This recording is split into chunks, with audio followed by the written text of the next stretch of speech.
mga igsoon atong nadungog sa Ebanghelyo nga giayo ni Jesus ang usa ka sanlahon. Atong hisgutan, atong timan-an, unsa kapait ang kinabuhi sa usa ka tawo nga dunay sakit nga leprosy, labi na gayod sa karaang panahon. Niadtong panahona, ang leprosy giisip nga walay kaayuhan, usa ka physical nga sakit sa lawas. Mao na nga giisip nga mutakod ang sanlahon. Mao nga kinahanglan siyang i-isolate, ipahilayo sa katilingban. Familiar ta niini maong ideya kay sa atong panahon karon magisgot tag sakit nga kusog mutakod, labi na niining pandemic. Ang buhaton sa tawo nga masakit, i-isolate siya, i-quarantine. Mausab kini sa karaang panahon, ang sakit nga leprosy, giisip nga dali kay mutakod, umaw na nga i-isolate, i-quarantine ang tawo. Asa man papuy-a, matud pa sa unang pagbasa, gikan gyud sa libro sa Leviticus, ang sanlahon, kinahanglan nga adto magpuyo, gawas sa kampo. Adto siya magpuyo sa kabukiran, o gunya magsulob siya og sapot nga gisiun. Kinahanglan ang iyang buhok ipadunghay. Mao ni ilang balaod kaniadto gisulti gyud sa Leviticus. Unsa may tuyo kaha aron gyud nga ang dunay sanla iyang bation nga siya mahugaw kay siya adunay sakit o gunya dili siya mopaduol sa tawo nga walay sakit aron nga dili siya makatakod. Mao ni nga kun musuroy man gani siya sa syudad, kinahanglan nga musinggit siya, mahugaw ako, aron nga sa ingon ni ana mawarningan ang mga tawo. Nga imbis mo paduol niya, ang mga tawo mo social distancing, magpalayo gikan niya kay siya adunay sangla. Mga igsuon, mao nga pait kaayo ang kahimtang sa dunay sakit sa panahon sa atong Ginoo kining sangla. Kunya gawas pa niya na ang nakapait pagyod kay ang leprosy giisip niya tong panahona nga silot sa Dios. Nga ang ang tawo nga dunay leprosy giisip nga gisilutan sa Dios tungod sa iyang mga sala. O mao ni ang nakapait. Kay ang mga tawo muisip kaniya nga hugaw dili lang sa lawas kundi sa kalag. Sa ato pag-isolate siya not only for physical and health reasons but also for moral and spiritual reasons. Dili sila makigduol og tawo nga makasasala. Buot nila nga isalikway ang mga makasasala. So tingali adunay maayong katuyuan ang pag-isolate aron dili mutakod physically. Apan kun ang pagpalayo tungod na sa spiritual reason kay dili sila buot nga makigduol og tawo nga makasasala.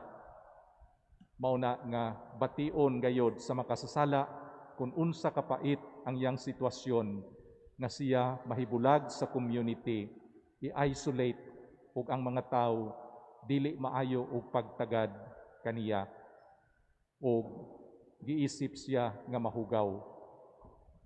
Mga igsuon, kining leprosy tingali diha sa Ebanghelyo nahimo kini nga simbolo kini sa balatian nga espirituhanon nga mao ang sala.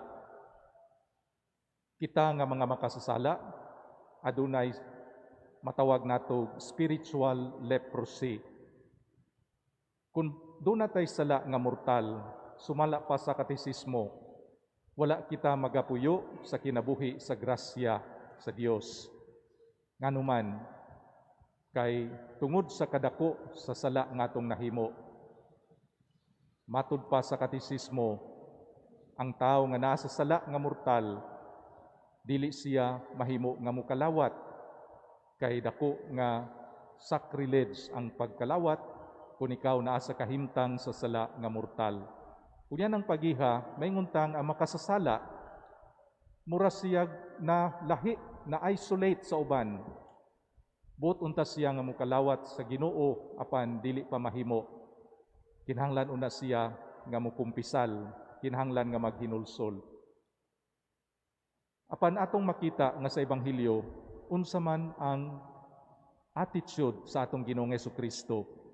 Giunsa man niya pagtratar kining leper.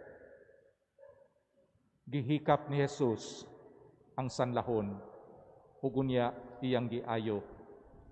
Ang uban nga mga tawo nagpalayo sa leper.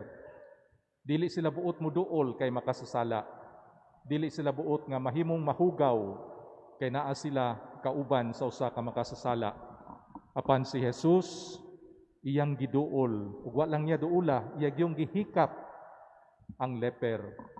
Mga igsuon, kini nagpahinumdom nato nga ang Ginoo buot muhinlo sa tawo. Dili buot ang Ginoo nga ang makasasala magpabilin nga separate, isolated, quarantined from the rest of the community. Buot sa Ginoo nga ang makasasala mahinlo, aron nga kung siya mahinlo, mahibalik siya kauban sa community.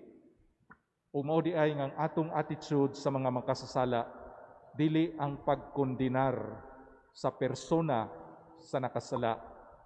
Tinuod atong gikondem ang iyang sala, apan kinahanglan nga tagaan nato ang makasasala o kahigayunan sa pagbag-o. Tagaan natog encouragement, tagaan natog advice, reminders, aron nga siya mubiya sa kinabuhi sa sala, dawat sa sakramento sa confession, o sa diha nga mahinlo ang kalag, mabalik kaniya ang kinabuhi sa grasya, mubalik siya sa community o mukalawat sa lawas sug dugo sa atong Ginoong Hesukristo. Sama sa attitude sa atong Ginoong Hesukristo, kinahanglan nga atong iampo, tinguhaon o paningkamutan, tabangan ang makasasala nga mubalik ngadto sa Ginoo.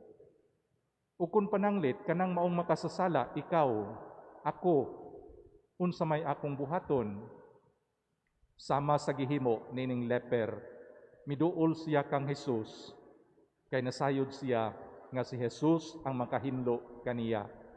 Ug mingon siya kang Jesus, kun buot ka, mamaayo ako. Og natural si Jesus buot nga maayo mahinlo ang maong leper.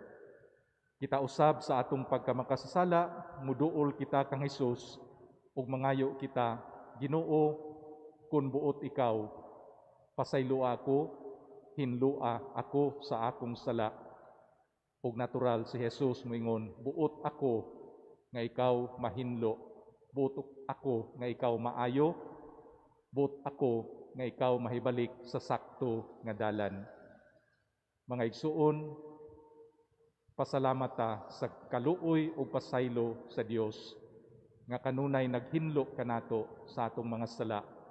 Sa laing bahin, sama ni Jesus, aduna uta kitay kahangawa alang sa atong isig ka makasasala, aron nga tinguhaon ta kanunay ang paghinlo sa atong tagsa-tagsa ka mga kaugalingon, aron moanhi kita sa simbahan, hinlo ug makahatag sa angay nga pagdaig sa Dios. Palihog.